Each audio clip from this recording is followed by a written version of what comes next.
Əziz fermerlərə sizi salamlayıram. Bildiyiniz kimi, yüksək və keyfiyyətli məhsul almağın yolu düzgün aqroqulluqdan keçir.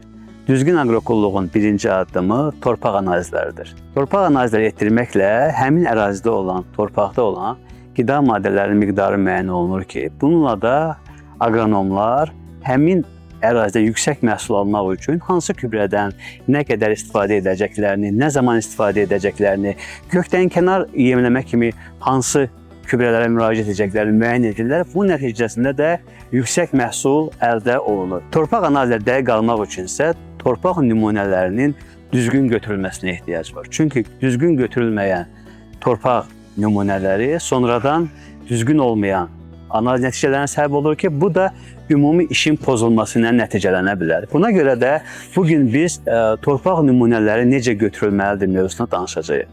Torpaq nümunələri götürmək üçün birinci məqsədi bilmək lazımdır. Siz həmin ərazidə nə əkəcəksiniz?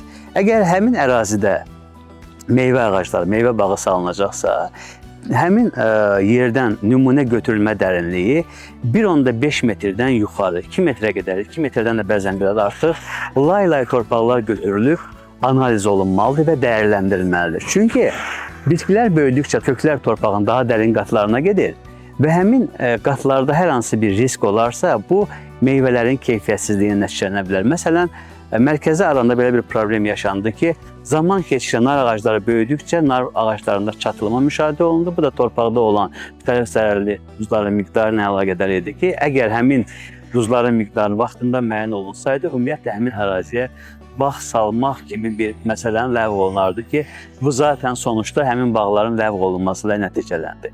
Əgər siz həmin ərazidə bir illik taxıl bitkilər əkəcəksinizsə, məsələn bu ərazidə biz buğda arpa əkəcəyik, 0-25 sm dərinlikdə torpağın götürülməsi kifayət edir. Çünki buğda arpa bitkilərinin əsas kökləri, hansı ki qidalandırıcı əsas köklərinin 80%-i bu 25 sm dərinlikdə olur. Baxmayaraq ki, münbit şəraitdə bəzən buğda bitkisinin kökü torpağın 1.5 metr qədər dərinliyinə, daha artıq dərinliyə qədər gedə bilir. Amma ilkin etapda 80% köklərin 25 sm dərinlikdə olması bizə 25 sm-də olan qida maddələrinin bilməsi kifayətdir ki, biz həmin ərazi üçün gübrə normaları hazırlaya bilək.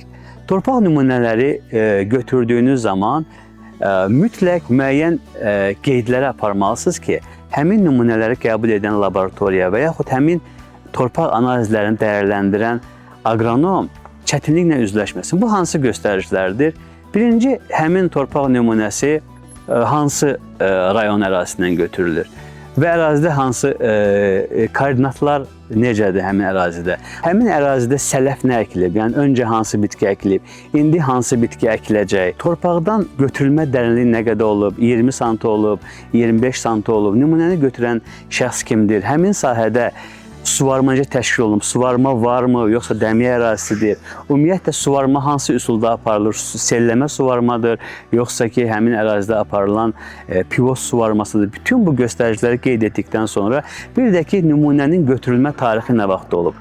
Bütün götürüləndən sonra siz onu salafan kisəyə yerləşdirirsiniz, kloka yerləşdirirsiniz.